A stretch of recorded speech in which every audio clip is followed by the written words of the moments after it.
شروع اللہ کا نام لے کر جو بڑا مہربان نہایت رحم والا ہے۔ اے پیغمبر، اللہ سے ڈرتے رہنا اور کافروں اور منافقوں کا کہا نہ ماننا۔ بے شک اللہ جاننے والا ہے، حکمت والا ہے۔ اور جو کتاب تم کو تمہارے پروردگار کی طرف سے وحی کی جاتی ہے اسی کی پیروی کیے جانا۔ بے شک اللہ تمہارے سب اعمال سے خبردار ہے۔ اور اللہ پر بھروسہ رکھنا اور اللہ ہی کارساز کافی ہے۔ اللہ نے کسی آدمی کے پہلو میں دو دل نہیں بنائے،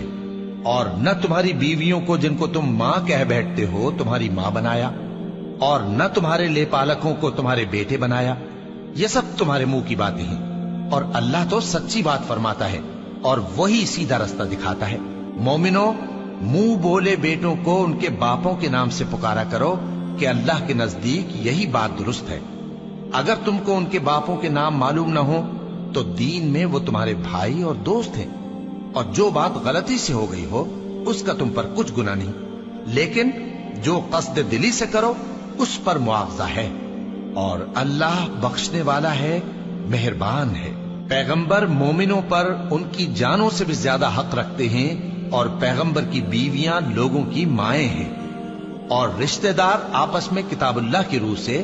مسلمانوں اور مہاجروں کے مقابلے میں ایک دوسرے کے ترکے کے زیادہ حقدار ہیں، مگر یہ کہ تم اپنے دوستوں کے ساتھ احسان کرنا چاہو۔ یہ حکم کتاب یعنی قرآن میں لکھ دیا گیا ہے۔ اور جب ہم نے پیغمبروں سے ان کا عہد لیا، اور تم سے اور نوح سے اور ابراہیم سے اور موسیٰ سے اور مریم کے بیٹے عیسیٰ سے، اور ہم نے عہد بھی ان سے پکا لیا تاکہ سچ کہنے والوں سے ان کی سچائی کے بارے میں اللہ دریافت کرے، اور اس نے کافروں کے لیے دکھ دینے والا عذاب تیار کر رکھا ہے۔ مومنو، اللہ کی اس مہربانی کو یاد کرو جو اس نے تم پر اس وقت کی جب فوجیں تم پر حملہ کرنے کو آئیں تو ہم نے ان پر آندھی چھوڑ دی اور ایسے لشکر نازل کیے جن کو تم دیکھ نہیں سکتے تھے، اور جو کام تم کرتے ہو اللہ ان کو دیکھ رہا ہے۔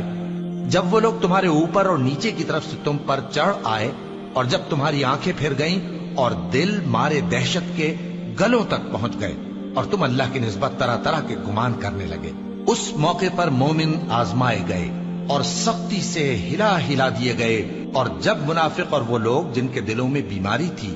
کہنے لگے کہ اللہ اور اس کے رسول نے تو ہم سے محض دھوکے کا وعدہ کیا تھا، اور جب ان میں سے ایک جماعت کہتی تھی کہ اے اہل یثرب،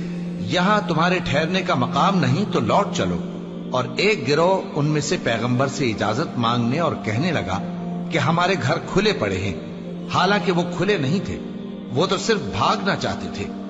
اور اگر فوجیں اطراف مدینہ سے ان پر آ داخل ہوں پھر ان سے خانہ جنگی کے لیے کہا جائے تو فوراً کرنے لگے،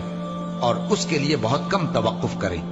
حالانکہ پہلے اللہ سے اقرار کر چکے تھے کہ پیٹ نہیں پھیریں گے، اور اللہ سے جو اقرار کیا جاتا ہے اس کی ضرور پرسش ہوگی۔